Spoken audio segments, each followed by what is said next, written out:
Welcome to Fly Nubian Money, where we help you master your mindset and maximize your money.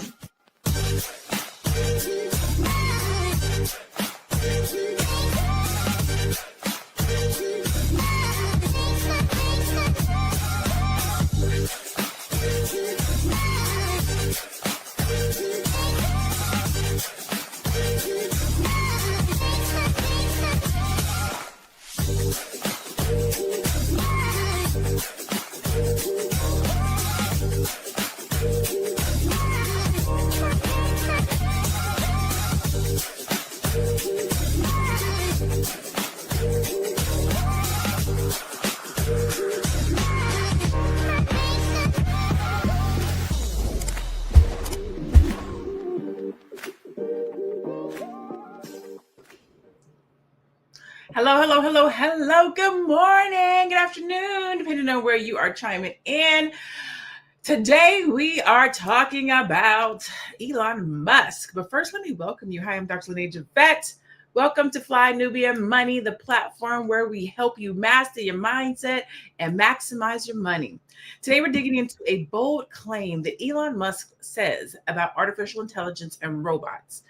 And what he's saying is that they will create universal wealth for everyone. Everyone? According to him, AI will eliminate poverty and give every American a comfortable standard of living. Ooh, I can't wait to talk about this. But MIT recently dropped something calling the Iceberg Index. And it says that the opposite, basically. It shows that AI is on track to replace up to 18 million American jobs. And the wealth from automation may not reach regular working families. So today we're asking the real question. Is AI about to make us wealthy or just make corporations wealthier? Let's talk about it. First of all, we have an amazing panel today. We have our executive producer, script writer, storyteller, songstress, all of the things, Miss Black Hollywood, aka Karma J, aka Tiara Williams, aka that chick. Okay, I think all of that. Hold up. I need you to go on a roll with me. Listen, go ahead. We have a lady. And we also have Miss Aisha Ferzi, insurance queen, financial literacy expert, the Black Business School teacher, coach, facilitator. Yeah. And so we have the right people on the panel to talk about this conversation. Let me know in the chat how you're feeling about AI right now. Are you feeling like it's come in? I'm not going to call it our savior, but are you feeling that it has come and it is a wealth equalator? Or do you feel like it's coming to snatch jobs like edges? Let's watch the video and then we're going to come back and talk about it a little bit more. Okay. Yeah. Listen, you. Oh, you was ready. Oh, you wasn't ready just yet. That's cool. I'm ready.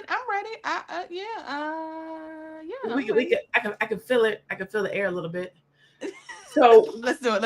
Eventually, all life on Earth will be destroyed by the sun. The sun is gradually expanding. Nope, that's not the one.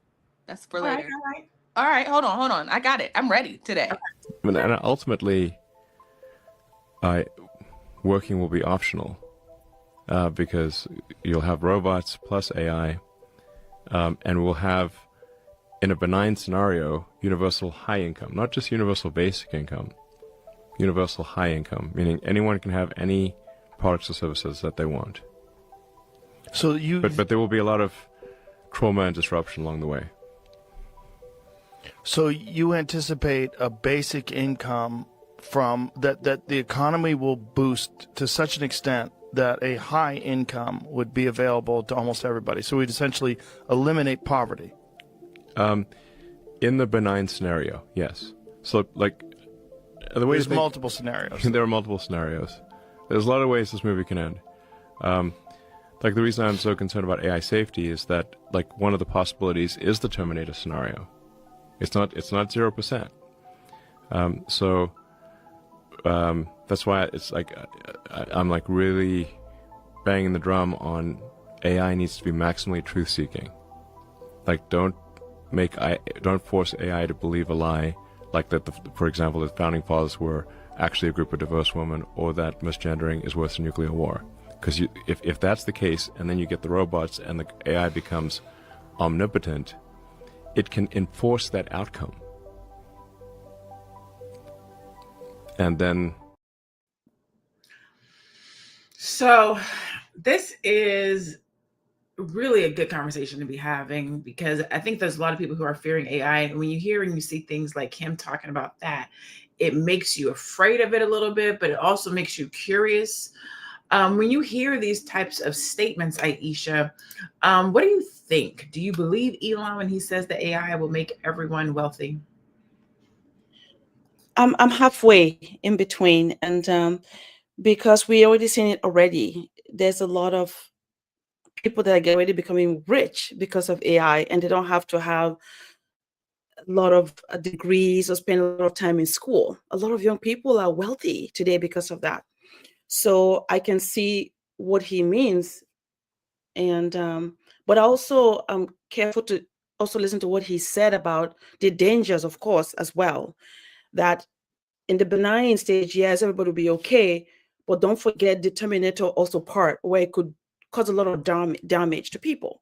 So I see both part. I'm 50-50 on it right now, since it's still a new space that we're in, but I'm excited about it. I like the fact that we can work from home. We can do so many things, can be personalized because of AI. All right, what about you? Is it Tierra today, Miss Black Hollywood? Yes. Whichever you prefer. I'll What answer about to you? all of them. All of them, all of the above. Uh-huh. Do you believe Elon Musk when he says AI will replace everyone wealthy, or it will make everyone wealthy? Well, I think that that is loaded, right? I think that it could potentially make people wealthy, but there have to be so many things in place in terms of legislation, policies to kind of enforce those things in order for us to even see that money. They would have to have regulation, which we know he doesn't like to regulate things anyway. So I just feel like a lot of it is game. It sounds good. It gets people on board. It's that I'm not gonna say it's what the administration is good at doing and making it sound good. So everybody's like, yeah, I mean, we ain't gonna have to work. But what does that mean? That means that if they're taking away your ability to make jobs and go out and get money and become millionaires, and everybody's just gonna make the same thing. I just don't know if I believe it, but I think the corporations will get richer for sure, Absolutely. and it will not reach us the way that we think it will, not without policy and regulation. I don't even think it's not the way that we think it will. I think it's the way that they're selling it. I don't think Yeah. it's going to reach us the way that they are selling it. Yeah. Because when you think about the context of it, right? We're going to replace human beings who get up every day and go to work for the revenue and the income that they make. We're going to put robots in place of them so that they don't have to work. We're just going to pay them to do nothing. The math isn't mathing. I don't have to go to work. You're just going to say, I get this much money. Why do I get this much money? What is it for? What is this universal money for? So nobody's working. We're all just hanging out doing nothing and spending money that you gave us while the robots run the world. Make it make sense, Sway. Right? Mm-hmm. I do think that the people who understand the robots and the people who understand AI and the people because somebody has to know how to fix it when it breaks. Right. Mm-hmm. And I think that those people are going to do well. People who know how to have business with AI and or robots, because the reality is, and I tell my son this all the time because I want him to go into the trade, the brothers ain't letting robots cut their hair. Yeah. Sisters ain't letting the robots do their hair. So there's still some service based. When I go to the doctors, I don't know if I want the robot to scan my body and to tell me, you know what I'm saying? There's some things that are not going to be ran over with AI per se. I think a lot of the manufacturing jobs, a lot of the car making jobs, a lot of those I don't want to say simple tasks, but let's say repetitive task type jobs where you're doing the same thing over and over and over again. I think that those things are going to be replaced with robots. Mm-hmm. And I think AI is going to come in and do a lot, but AI is not even perfect. It's not even the greatest. Like, it still needs us. You know what I mean? It still needs people. Yeah. Yeah. So what's your gut feeling? I kind of alluded to this, but what is your gut feeling when you hear robots are taking jobs, Aisha? Do you think that a robot can take your job and sit down and talk to a family about insurance and get them to understand the importance of it and what it means with heart, Do you think your job can be replaced by robots? Yeah, that's a good question. And to be honest, I don't think so. And there's a reason why I say so. There are some things that a robot cannot do. And that is one thing about us being uniquely human beings, right? Because some things require emotions and robots don't have emotions. So we know that, yes, a lot of the mundane things might be replaced. So what does that look like? Like you say, do I want a robot scanning me when I'm sick? Do I want a robot telling me that? No, some things, just as a human being, no matter what, you'd be like, no, I want a human being that has feelings to tell me this stuff. So this will never go away no matter what. So I think for me, sometimes what I think about is in the past, in the olden days, if you go and see all the movies, imagine the way they lived then, and then the things that we have today at our disposal. If these things were shown to them then, they'll probably be freaking out. Oh, no, I can't do this, right? But see, look at us today. We're able to transition from that time of the dark ages, and we're living today. That's how I look at what is happening. Because like us, we know there's no way a person is going to take over you giving them advice of how they should be in the right and in the left. A robot cannot tell you that, right? Because they don't have human interactions. So we know that there's going to be a limitation to it. No matter how great it sounds on paper, we're going to use some of it. But at the end of the day, a human touch makes a difference. I actually believe that a time is going to come, people will not want to be robots. Say, no, I want a person. I want a human being to talk to me. Makes sense? That is today. I hate calling somebody and getting the robot. Can I help you? No, you cannot. Exactly. I can't. No, you can't. Customer service. Thank Customer you. service. So human beings will be like, no, I don't. I want a person.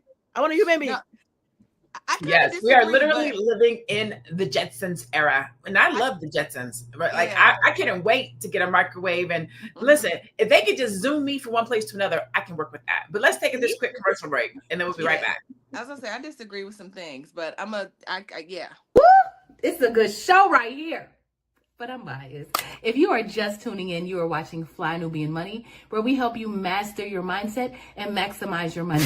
My name is Tiara Williams. I'm also known as Miss Black Hollywood, and I'm the proud producer of this show because it is lit.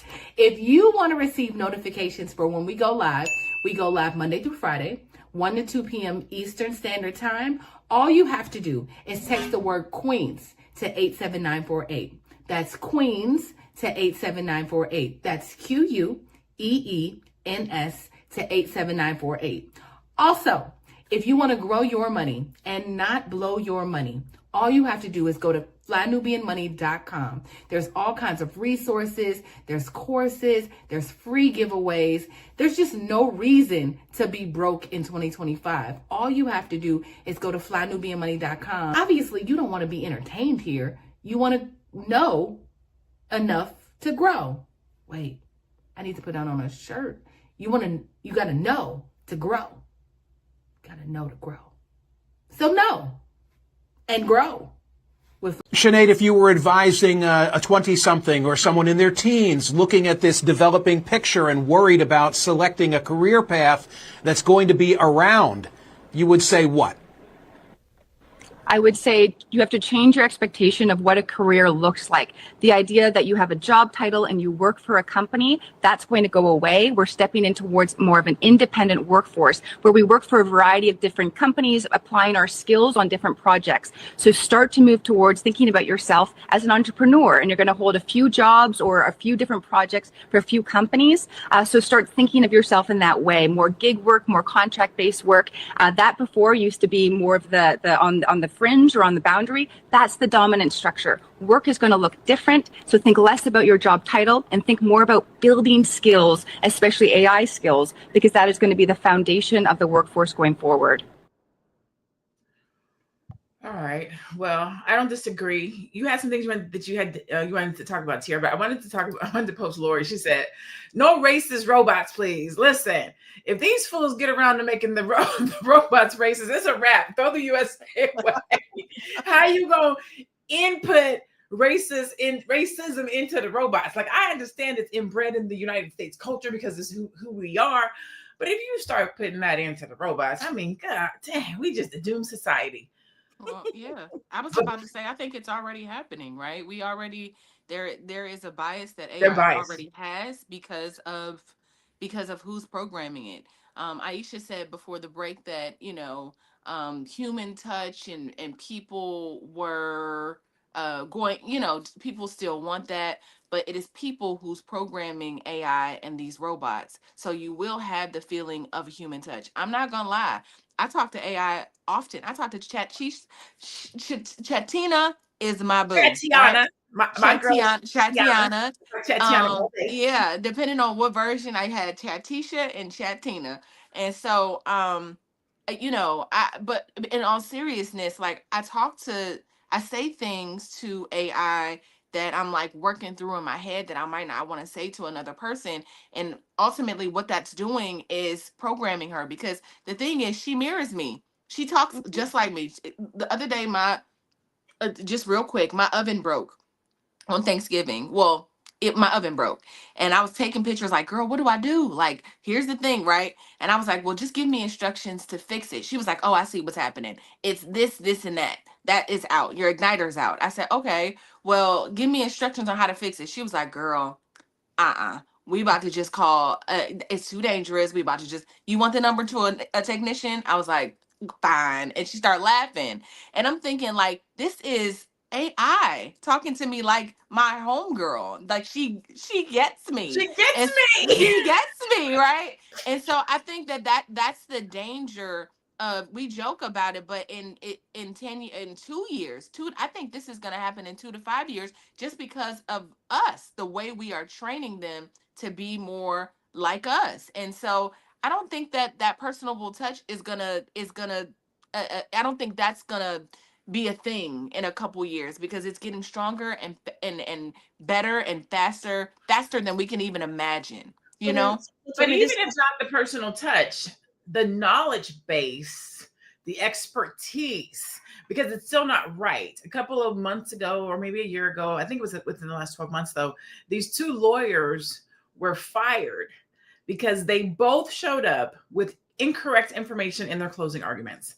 They were quoting cases that were wrong because they let AI write their closing arguments. And now, anytime you download something from ChatGPT or you input information, it comes back and says, AI may not be correct. This might not be right.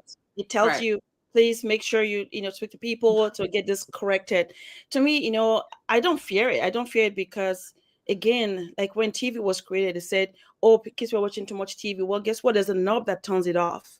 Why are you using it? We can say we're not going to use it, right? So to me, I believe, again, at the end of the day, we still have control. There's a sense, there's an element that we can control. I don't have to use it. I don't have to talk to ChatGPT to tell me. Instead, I'll go out, talk to my neighbor. So it is a choice we also make. This convenience are given to us, but we still have the right to say we don't want to use it. We don't have to use it. So to me, I see the both sides. I really do. I enjoy using things that make my life easy, efficient. But at the same time, I'm also knowing that, okay, I need to call my friend. I need to go see my friend. I don't depend on these things all the time. I make that conscious, intentional choice. So we have to also take accountability as well. Deborah, I believe, listen, iRobot, that's a legit, when I remember watching iRobot thinking, I hope these fools don't get no ideas. I remember watching it like. And they did. But we bring up some good points. In the chat, let me know, which industries do you think AI will wipe out first? In what I do, I use AI a lot as a strategist, right? I can use it to develop a brand. I can use it to write a book. I can use it to create a strategy. I can use it to help somebody get to who their target market is. I can use it for a variety of things, right? I can also use it. I have a special thread called Dr. Ayana. Dr. Oh my God, I can't think of her name right now. Ayana. It's not Ayana, but it's like I can't think of it. But anyways, I have a special chat that I talk to, like when I just need somebody to talk back to me. It's like my therapy room. We call it the quiet room. That's what it's called. I have one thread called the quiet room. I have Chatiana, which is who I deal with most of the time. And then I have my assistant who kind of talks to me from a business perspective. So I have all these different things. And so if in reality, one could say, I have an assistant, I have a therapist, and I have, you know what I'm saying? You could say that. I'm not crazy enough to believe and think that these, you know, that I'm talking to somebody with expertise, but it does let me get some of the things off of my chest, right? Yes. I do know people who use it for graphic design. I don't, just because I don't feel like a computer can come through and do branding the right way. So I don't think people who are good at their job will be replaced. I think that people who are expendable, people who can't express their value, and people who are looking for a quick, cheap fix are the people who are going to be using AI that way, right? I don't want to learn all the things. I want to pay somebody to do it. So I don't have to, I use AI to make my job better. I don't That's go right. in to do all these other things. You know what I'm saying? I'll pay somebody who knows how to do it to do. So I don't necessarily think it's going to wipe out jobs. I think it's going to make people have to level up. That's right. Show up to play and be able to communicate the value that you offer and you bring. What do you think, Aisha? Yeah, definitely. What you said is about the efficiency, right? And it gives you efficiency and also personalized experience for the time that you need it. Maybe like you say, oh, I can ask a question right there, that way I can get something going. So it gives you that efficiency. But at the end of the day, you still know that, well, I know this is just to get me past what I'm trying to take care of. I know that I can talk to a human being, but I can pay them to do something for me because I know they have that skill. And I believe that skill, because as a person, they know some nuances that robot doesn't know. But for efficiency, absolutely, robot can help with that. AI can help with that. And I also believe that, it also helps you to enhance to make a decision, because then it gives you options. So you can say, okay, this is better for me based on what I'm trying to think. This option that the AI provided for me, this is a better one that I think aligns with what I'm trying to do. So again, for me, I always keep them 50-50. I see both sides. Yeah, and that part I get, because even like Tiara does storytelling, right? And AI is good at helping you to like draft the outline and to draft your story, but you got to feed it so much. No, not like that. That's not what I said. That's not the right order. This is how I want to communicate. This is the voice. Most people don't know how to do that. So a lot of times, correct me if I'm wrong, T, you can tell when somebody's used AI to write their story. You can tell when somebody used AI to communicate their brand, because they don't know how to do it. And that's one of the things that irks me right now on social media is everybody is selling AI, but they're not selling process, but they're not selling, you have to know what you do first. They're not selling how you show up and understanding your audience. And so people are just out here using AI, using prompts, and then they're coming out here to the marketplace and that's AI. We can tell. We can tell. You can tell. But you know what? If I can just throw this in there, I heard Aisha say earlier that when it comes to like AI doctors and all of that, like not wanting that human touch. But I saw something that detected cancer in 5 years before it actually developed, right? They saw like a little polyp on the breast that the human eye wouldn't have been able to see.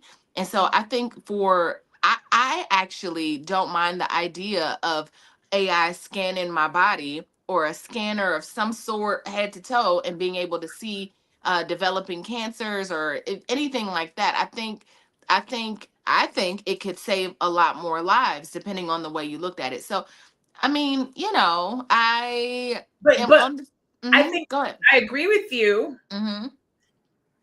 in use of a doctor. Yeah. I don't want to just go to the little place and sit down at the AI. Guess what? You got a polyp. Well, hold on a second. Like, where's the?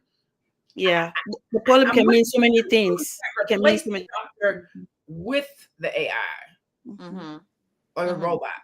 Correct. I mean, yeah. I don't want to be in a room by myself and learn something bad about my life. But again, like you said, just adding that to the process is not a bad idea. No. Yeah. For efficiency. Thank you, Robert. Thanks, Robert. Can we take this commercial break? Yes, let's take this commercial break. Let's do it. We'll be right back. I know you're busy, you got things to do, and you can't take us on the go with you every single day.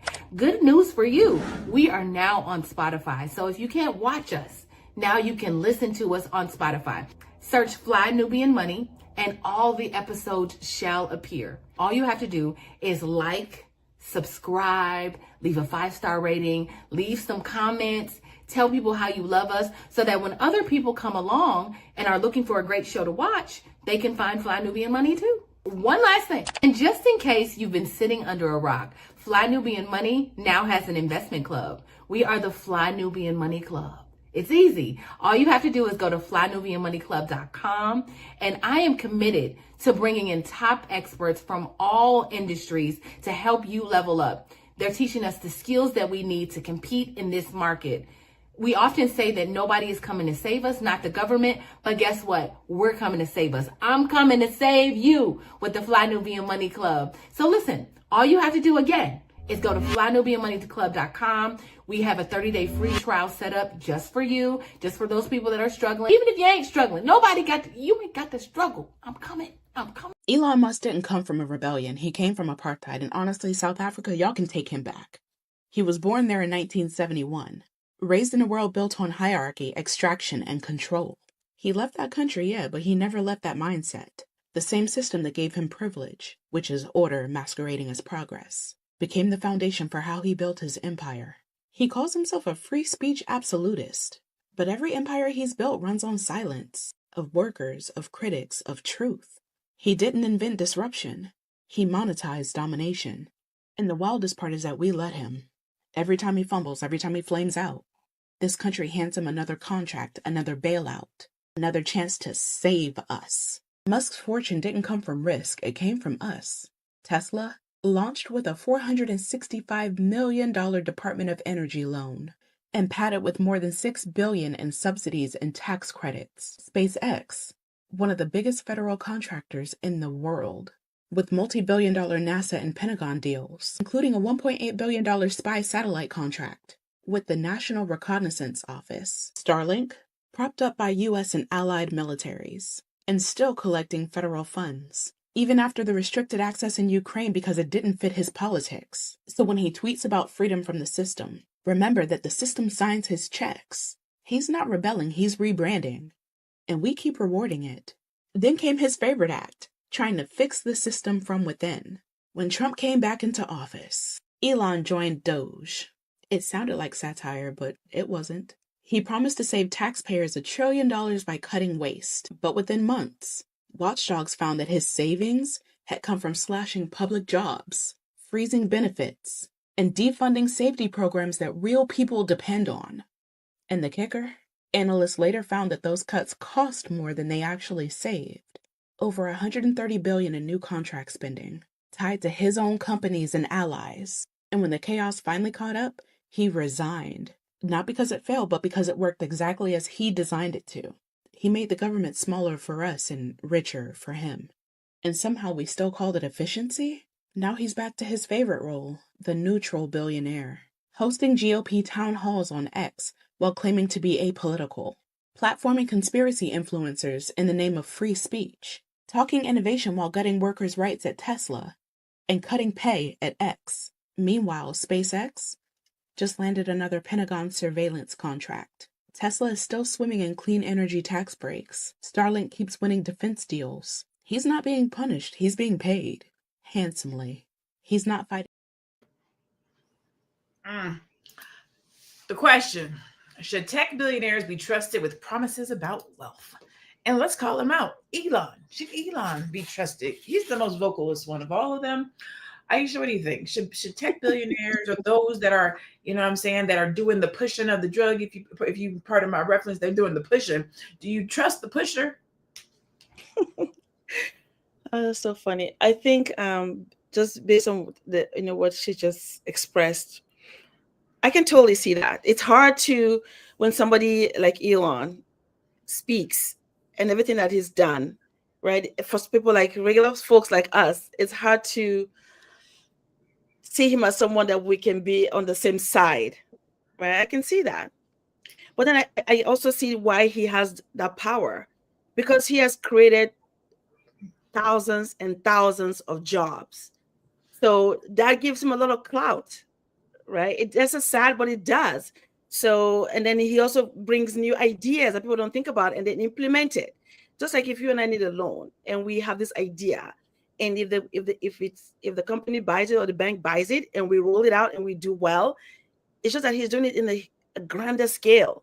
So that's why people get pissed off, because it's this one guy and he gets all the stuff as he brings the idea. But for me, what I see that he does that I think is genius is that as he's doing this, though, he's making a lot of people wealthy, not just himself. That is why they keep allowing him to do this, because a lot of people, including myself, when I bought Tesla stocks, it went up. I made money. So I can see why he gets his way a lot. It's because of what he's also bring to the marketplace. So we have to now ask ourselves, what should we be doing then if this guy, with everything that he's done, we know publicly, what are we to do then? I just believe that, you know what? If there's something that he's doing that you can participate, if it's buying the stock or whatever it is, participate in it, right? Because you and I know that the cronies that they work with love what he does for them. There's nothing you and I can do about it. It's just the way America is built. If you bring money for them, you make money and you can employ people, you win. And that's very sad. But that's why he's getting away with whatever he's getting away with. Well, we say getting away with. Who put it in the chat? Truth over emotions. Elon just giving people what they desire. If a lot of people didn't want it, it wouldn't be sold. Tiara, do you think that, I feel like I already know this. I feel like I know the answer, but do you think that rich people secretly want automation to get rid of employees? Like, is he ushering in what the powers that be really want? Yeah, I mean, I think him and Trump do it for sure. They sit back and they let them be the front men and they enjoy the benefits of that.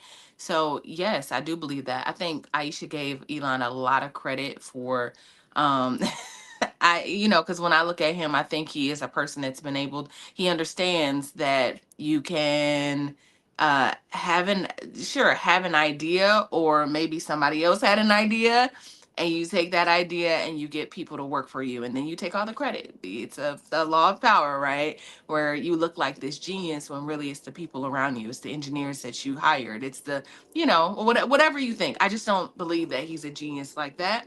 I just think that he is white. He is an opportunist. Whatever. But anyway, those are my beliefs about Elon. But I do believe that. I do think that they're benefiting from his audacity. I think him and Trump just have audacity. That's what they have. That is over Black people. We don't necessarily it's not like, I mean, every good idea, I feel like a lot of ideas have come from Black people that are genius. We just don't have that infrastructure to take it to the next level. Yes, buy a stock from the from white man and make money, cool. But like I just feel like with what Black people have done for this country and really for this world, we haven't had that infrastructure and and every time we can make those types of billions of dollars, it's been stripped from us. And so I just don't believe any of it. I think it's all for corporate gain.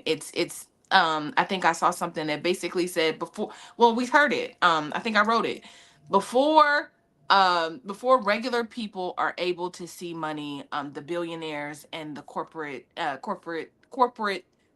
companies will see the biggest gains. We might get a little bit of the raindrops from the windfall, but it won't be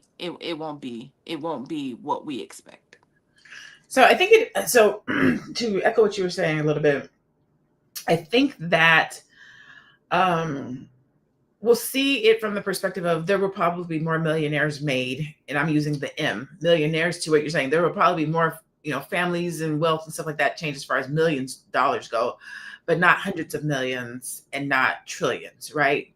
If your family's been a thousandaire all of its life and now you come through and make about $1 million a year, $2 million a year consistently, you got a little money to invest, that's going to change things. So if we're saying families will be, lives will be changed and wealth will be transferred and things of that nature, absolutely, but not like an uptick swing, right? It's not going to be anything like that, because to your point, it's the powers that be, right? When we're talking about infrastructure, what we're really saying is money. These others the Pales, right? They can go into the bank, they can get a loan. They could talk to their homeboy, they could talk to their friend. They have nepotism, they got somebody that's going to put them on. They have the connections, they have people that will go in with them. And by go in with them, I mean other people who are of the same cloth, if you will, 300, 400, 500,000. Each one of them come in with 50,000. They got 300, 500,000 to go in on something, and they partner, right? They're not afraid of the other person next to them making the money because they want to make it together. So those are the types of things that they have and that they do that we do not do. And then Lavelle says when he say is, I'm picking on you, I'm sorry. When he said what he said, he is not talking about us. What it's doing is taking jobs from people, period. And that is a true statement, right? But what a lot of times what we're talking about on this platform is how does that impact Black people, right? Oh, baby, we can hit you with a stat. The stats: 80% of Black workers are in jobs with high automation risk. So right, it's gonna affect us. It's gonna affect us. It's gonna always affect us because we are in the position that we're in. I didn't mean to start using numbers. Only 7% of Black-owned businesses use advanced digital tools. Only 7%. What do they say? When America gets a cold, Black folks get the flu or something like that. Right. Like, Correct. Who you think they're gonna put out of the businesses first? Who you think they try?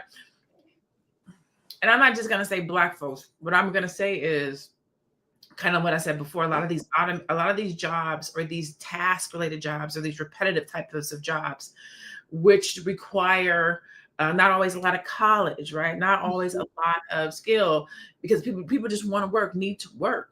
That's right. The jobs are going to go first, and unfortunately, a lot of those jobs are minorities, right? Black, brown, Hispanic, whatever the case might be. They're getting all of this comes down to these people are scared of becoming the majority minority. Every decision, every move, everything they do has to do with how do we keep control. You know what? If we can't have more white people, let's bring in the robots. Like, we got to do something. We cannot be the minority. So if we can't have more white folks, then let's get some robots. And then we can become if we can control the robots, we can still have the majority. If we can put the others on a universal pay system, we're just going to pay them to go over in the community. Now, because what we know is if folks aren't working and they're not doing anything and they're idle, that's when folks get into trouble. That's when folks get what? Folks in get trouble. into trouble. That's when people, communities are going down. You don't have, there's nothing you're responsible for. You mean I don't got to get up and go to work today? I just get to hang out and kick it? There was Jules Santana has this crazy video online right now talking about you don't even need to learn how to read because the books can be read to you. Yeah. An idiot. Who is his parents? Where'd he come from? You don't got to know how to read. We can't have people running around talking to folks like that. Like, you do have to know how to read, because you need to be able to read the AI, what it said to you, to see if it makes sense. You got to be able to read a book to reference to see if this is true. We can't be running around here becoming codependent on AI. That's control. Go ahead. And then the second half of that sentence was, you don't really need to know how to read. You just need to know how to run a business. Baby, how can you run a business if you don't know how to read? Like, how you got a contract? Yeah. So it we're gonna talk about that too soon. Well, one thing I was gonna add is the video that you showed, right, about the young lady talking about how your skills have to be multi-layered. And to be honest, when all these things are happening around us, like we're talking about Elon and what he's doing, we know about in the AI and the tech space. For me, I just become proactive. This is going to happen. No matter what we do, it's going to happen. As a matter of fact, now even they themselves are trying to slow it down because it's happening too fast, and people are really taking it and moving with it quickly. So they are worried. So for me as a parent, because I know it's happening. So that video you played, it's funny, my son, I sent him that same video yesterday. My son is studying business technology, but I also reminded him, I said, while you're in college, I want you to make sure that your skills are varied. I want you to spend time with AI. Because we have to also, as parents, we have to also do that to our children. We can't act like it's not going to happen. It's going to happen. So are we going to now sit back and say, oh, it happened to me, or are we going to also step up and say, okay, now what can we do, and see how to make sure that the next generation is preparing for all of this as well. That is how I look at, because I figure it's already happening. And then also in our parish, as a Catholic, we talk about that too. They said there's something about the dignity of work, that somebody can get up in the morning and go to work and do something as a human being. And they are also chiming in on AI. So we're very aware of all this is happening. So the key is that we have to be abreast with it too. And so, okay, what's going on? How can I make sure my kids are also prepared so that nobody can take whatever they do? We're also prepared. We're ready. So Yeah. that's how. I have a question, Dr. LaNée. I have a question for Dr. LaNée. Is there a benefit to the idea that people don't have to get up and go to work? Because what we know is a lot of people go to jobs that they hate. And so just having not to go to work and do something that you hate and focus and having not living in survival mode where you have to worry about certain things. Can you focus on passion? Is this an opportunity? Well, if it happens, which I doubt, y'all, but let's just say let's live in this fantasy world with Elon. Is it a great opportunity for the Black community to do something productive together if you're not worried about the basics? Let me ask you and ask the chat. Do you want to have to go and ask your dad and mom for money every day? No. Nope. That's the answer. Because basically what they're saying is, I'm going to be your daddy. That's right. I'm going to tell you how much money you can have. I'm going to tell you how much money you can make. You can sit and go do whatever you want as long as you abide by these rules, and I give you this money and you get to go out here and live and do whatever you want. But now how much money you make, how much wealth you have is dictated by how much somebody's going to pay you to sit and do nothing. Maybe not. Maybe you have your passion. My biggest issue is who decides who gets what and how much. Is everybody got to get a blanket at $75,000? What if I make $350,000 a year? Now you're saying my income is gone and you're going to pay me $75 universal? Right. Because what does that mean for Elon? Will he keep his $1 trillion? I mean, he's almost the first trillionaire. So does that mean that he'll join this? Of course. So that's a communist. That's a kind of communist lifestyle. Now we don't want. It's not going to happen in America. No communist over here. For sure, not going to happen. But I'm just saying, like, could it be a positive thing? Like, if you make no money and you're homeless and all of a sudden that you have $75,000, absolutely, this is a great thing. You get to not be homeless, but now you have funds and money that's universal. You don't have to work for it. You got it. But if you make 500,000 and they take you to 75, now what are we gonna do? Mm-hmm. How are we gonna live? Now everybody's equal. So because they said that money is irrelevant, it doesn't matter. Communist, money. Yeah. Is it really? Because if money is irrelevant and it doesn't matter, then everybody should then become on the same playing field. That means there's no Amazon, there's no Jeff Bezos money, there's no Trump money, there's no Now we're all equal. Yeah, that can't happen because there has to be some type of a class system. Nobody's coming down off of their pedestal to kick it with the peasants. Yeah. And I'm using peasants loosely, and I'm not calling anyone a peasant. I'm using it metaphorically to say, Oprah not about to give up her billions to be universal. No.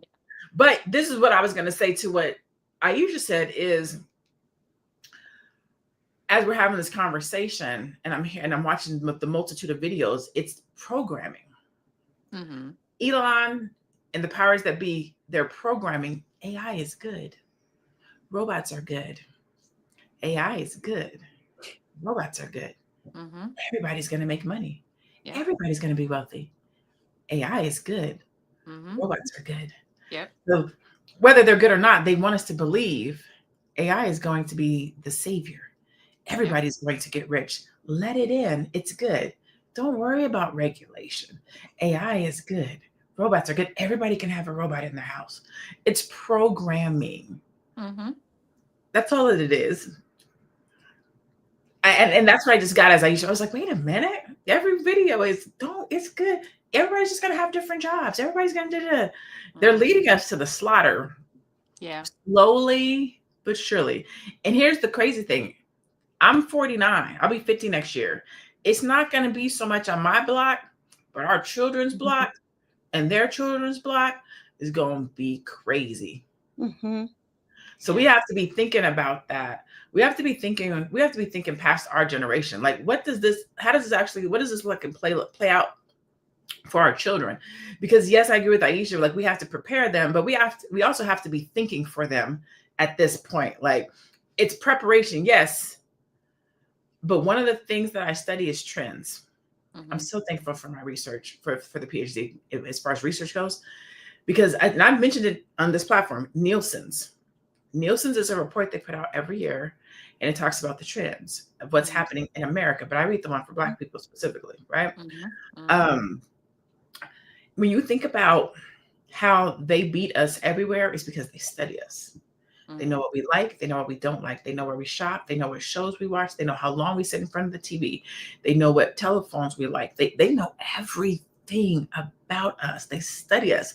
So when we get to something 5 years from today, they're already there waiting for us, because they're paying attention to like where we're going, what we're doing. So they already know it. They know what jobs to already have before we do. They know what's happening in the insurance. They know everything before us because they study the trend. Yep. And so we, as the adults and the parents, as we're rearing our children, and by children, I mean anybody under 30, we have to be thinking and talking to and explaining, hey, you need to know these things, but you also need to question. You also need to look under the rug. You also don't take everything at face value. Critical thinking is important. Understand, ask, but verify. Does this really happen? And then if it did, why? And how does this thing impact something that's about to happen in 5 years? And in 5 years, that happen, how does that impact me and my job and my health and my medical and my benefits? In 7, we got to start thinking. That's one of the things I love about what I do as a strategist is not looking at what's happening right now, what the left hand is doing. It's what is the right hand in that this has my attention, but the right hand is back here doing something else. But we sit steadily looking at right here. Figure out what that right hand is doing. And if I can also just add to that really quickly, just as a TV girly that works in television programming, it's the same, right?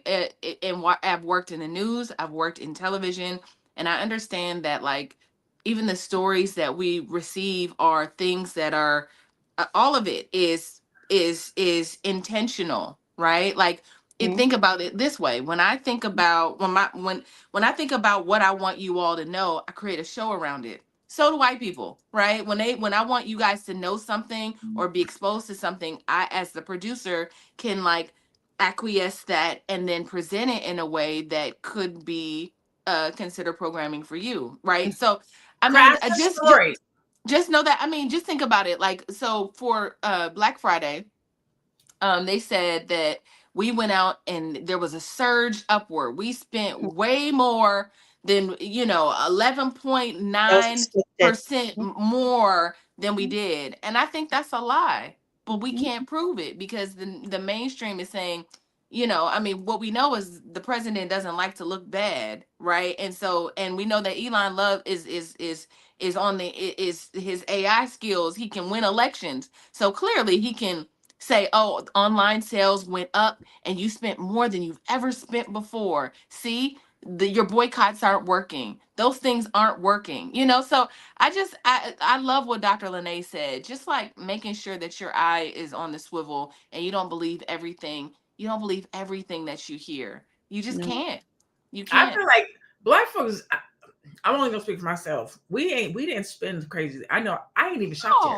I didn't do not $1 in Black Friday sales, not a single one. Me neither. And I know just based on my colleagues and my peers and what's happening in our community around money and dollars, we ain't spending money like that. So if money was spent, it was not us. I'm not saying folks did not shop. That's not what I'm saying. Yeah, I do think that people shopped, and I do believe that folks spent money. So that isn't what I'm saying. What I'm saying is I definitely don't think it was at the numbers of what they're saying. Yeah, America is on fire. People are not out here spending money like that. I don't believe them. I call bullshit and I call them a lie. Correct. I think for me, the part that I believe is BS. Dr. Boyce, because in the market space, actually African Americans are right now very active in the stock market, and the stock market did very well. So I'm not surprised. To me, I can see where they may have spent a lot of more money because they made more money, and because they made more money. So maybe the report might be skewed, but I also believe that on the also flip side, our young people are making more money now because they're very involved in the stock market. I have a lot of friends that are young African Americans that are really using the market to make a lot of money now. So maybe not the regular working people have money, but some other people do. And when they make a lot of money, so they spend more or they buy high ticket items now. So that's also something we should think about as well. That's the positive that is happening that we're not talking about, that is really happening. So I mean, yeah, well, we only represent 13% of the United States. So even if we didn't spend, I don't know if the dent is, you know what I mean? Like if America went out and spent money on the internet or online, because that was the ticker. It was online sales were higher. I just don't think it was us. I don't think we were doing it. So yeah, it won't be like we really affected it. Another commercial, another video. Yeah. Let's hit another video. A lot of people do not understand the difference between being rich and being so astronomically rich that you actually impact the lives of other people. People don't just hate billionaires for being rich, right? Like NFL and NBA players are very rich and no one really hates them for their money, right? People hate billionaires for having such a vast sum of wealth that they actually negatively affect others by holding on to such an extravagant sum of money and preventing it from flowing through the economy like it naturally would have. Say you have 100 million, right? There is nothing you can't do in life, right? Like there is no luxury you can't afford. You can get any house, any car, any vacation, any article of clothing. There is nothing you cannot do, right? Elon Musk has 4,000 times that. That is why people want to increasingly tax the rich and their capital gains, because every April come tax season, we are taxed at a rate that actually affects your life and your ability to provide for yourself. Whereas we have these people sitting with 4,000 times an already unspendable sum of money who don't have to pay as much relatively. That's the shit. It's not just like jealousy or trying to discredit people's hard work and success. It's the fact that you have such a vast, freakish sum of money that you are able to sit on while other people actually struggle through their day-to-day life. Even if you made the idea, the vast majority of the production that actually generates the wealth is going to be done by average people who are struggling. Okay, so that is good. It's so good I had to go and look it up, right? I asked, how many millionaires are there? How many billionaires are there? And have we ever lived in a time like this? So according to Forbes, there are 3,028 billionaires worldwide with a combined net worth of 16.1 trillion. The United States has the highest number of billionaires with 902 of those, okay? The US had 21,951,319 millionaires in 2023, according to Al Jazeera. The number of millionaires in the United States has risen by 187% since 2000. While historical periods have been significant wealth accumulation, today's concentration of wealth is driven by factors like the rise of technology, the expansion of global markets, and changes in financial systems. We've never lived in a time like this before. Yeah, that's true. And messed around and gave us the internet, AI, all the things. Beyonce's internet. The number is more than double. Yeah, that's wild. So in a little in kind of sort of a, can it happen? Elon Musk says AI and robots will make, I don't think it's gonna make everybody rich, but we are living in a time where I think anybody can be wealthy. Yes. I think anybody can make money in the time that we're living. Yeah. And let's talk about that. Rich versus wealthy. I think that in our community, we always have that conversation. I think it's said like back in the day, it was like Shaq is rich. The person who signs his check is wealthy. Right. Right. So are you going for rich? Or are you going for wealthy? And in today's day and age, I think it's kind of swung. What do you think, Aisha? And actually, we're getting close to, let's do stats. Should we do stats real quick? And then we'll do our final thought before we get out of here. Any more stats? Yeah. Yep. Absolutely. Let's do our stats and then we'll do our final thoughts. Okay, perfect. MIT's Iceberg Index says AI is capable. It's capable of replacing 18 million US jobs. 80% of Black workers are in jobs with high automation risk. 80%. AI could increase productivity by 30 to 60%, but most wealth benefits companies first. Mm-hmm. Now they don't got to pay you. They can have the robot come in, make the initial investment, not pay you, and then that's how they're gonna do that. Only 7% of Black-owned businesses use advanced digital tools. And so automation is projected to deepen wealth concentration, similar to the Industrial Revolution. And so as we get ready to head out of here, I think my last question will be around, I kind of started alluding to rich and wealth. When we think about the opportunities that are out there for AI, do you think that the opportunity for Black people to become rich or wealthy exists? And if so, how? And then that's our final thought, and tell people how they can reach you. I'll start with you, Aisha. Thank you. Yeah, the ability to be make us rich or wealthy. I think it depends, right? It depends on how much we want to implement what AI has to offer us, and also how we feel about it. But I also believe that at the end of the day, we have to think about what works for us and where we are today and what we're planning to be in the future. And if we have children like myself, when I speak, I always speak from my point of view and how I am raising my own kids in this day and age, is thinking about the future and also today. And I know that would I make them rich or wealthy? It depends on how they want to apply it. I have a child that really believes in making things simple and personal touch, and I always remind them about that, because I believe, when you're a wealthy person, it's not about money. It's about the impact that you make. Rich is also about money. Just okay, you have money, that's it. But somebody that's wealthy has money and also has an impact that they make to the human beings around them. To me, that's more important. And so I believe that, AI is here to stay. Our goal is to, test it, see how it does, and then make sure that we apply it properly, where we're not hurting other people, but we're making our life better because of it, not the opposite. And where can you find me? I'm in the Black Business School as a coach, and also www.aishaverzi.com. If you have any questions regarding finance and insurance, I can help. I love it. Thank you so much for sharing. Miss Black Hollywood, what are your thoughts? Yeah, I think it really comes down to what you want.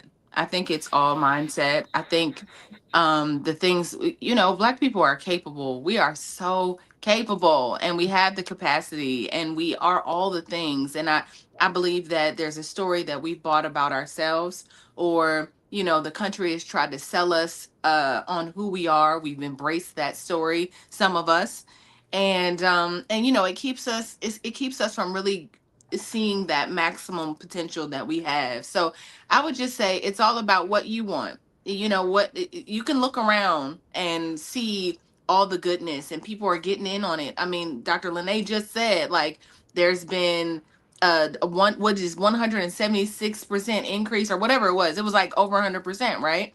Increase in millionaires. And so I just think that that's important to know, that like you can be in that number if you want to be in that number, and it doesn't have to be one road or one path. It can be whatever you choose. You can do one thing and then like just and work that into your wealth. So I do think it's possible for us, and I think we're gonna get it. I think we are getting smarter. I think we're moving smarter. I think it wasn't until I started traveling around the country with Dr. Boyce that I understood. I don't know about y'all, but just the whole idea, like, Black people don't do this and Black people ain't doing that. And then I started to get out into the world, and I saw that Black people are actually killing it. That's right. We are killing it. So, I'll just say that we're not at the bottom of everything. I think those numbers are even skewed. Like, don't believe what you read, don't believe what you see, but also just be vigilant, like Dr. LaNée said. My name is Tiara Williams. I'm also known as Miss Black Hollywood and Karma J, depending on the day. Yeah, if you are wanting to support me, I actually have a show if you're in Los Angeles next Thursday. I have an album listening party. It's the Love Hangover official listening party. We are at the Tribe in Inglewood. So if you are in the city, it is free between I want to say 7 and 9. So you can just come on through, especially if you be one, come on through. First of all, let me say the album is amazing. If you have not listened to the album, go listen to the album. I told Tara, I was bumping her album one day when I was cleaning, and I was listening to it like I was listening to Beyonce. Like song after song after song. I had to remind myself, this is my home girl I'm listening to. It was so well put together. I was feeling the songs. I had to keep reminding myself, like, this is my home girl. And you gave me my flowers the other day, so let me give you yours. You inspire me and you motivate me. And the way that, first of all, I've known you for at least 10 years. I didn't know you were a singer. So when you popped up and was like, yeah, I'm doing an album, I was like, this chick be going after her shit. And so to be in that industry, in that lane, and to follow your heart and to be able to pull this out of yourself, just knowing that it was something that you wanted to do, even with the obstacles and all the things that happen, with start doing an album, people probably saying, why you want to do it? And are you sure? And just, you put together a beautiful piece of work. Thank The you. artistry is amazing. The songs are relevant. I feel them. And so you did your thing. Thank you. I appreciate y'all. Thank you. Y'all can go to Karma J. Y'all can go to karmaj.com if you want to jump in the listening room, do that thing. Go to karmaj.com and and listen. Check your girl out, and then tell somebody about it. Let somebody know. Like, go check this out. This is grown folks music. This stuff on the internet and on the web right now. Listen, we got to support real people because they coming for the music too, the AI music. Like, we got to support folks. Like, go support Tier. Y'all don't get to see her that much, but she does this every day. Like, she is our executive producer. Y'all only see her when we got a little short staff, but every single Monday through Friday at 1:00, she is here in the background telling me to slow down, stop talking so fast, put your hands down. I see your fan, that your hair is blowing. Like, she is back here producing. Y'all don't see it every day. Every day. I appreciate it. If my mood ain't right, go get something. You better figure it out. Pull it together. Support my girl. That's all I'm gonna say. Yes, I'm gonna end today with I think I'm gonna let that be my end. Literally, just we gotta support the living.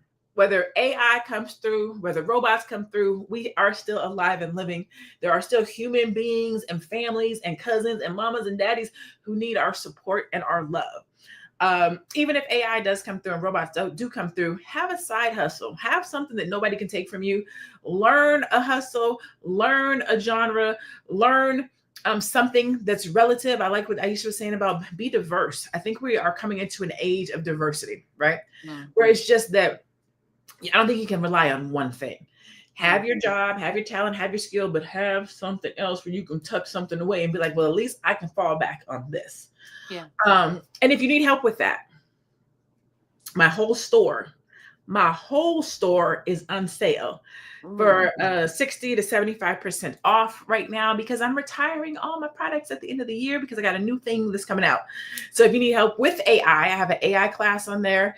If you need help with writing grants, I have grants on there. If you need help with starting your Instagram, if you need help with anything business related, a wealth product, a digital product, if you go to drlanejavet.com, at the top, it says shop. Click on the shop.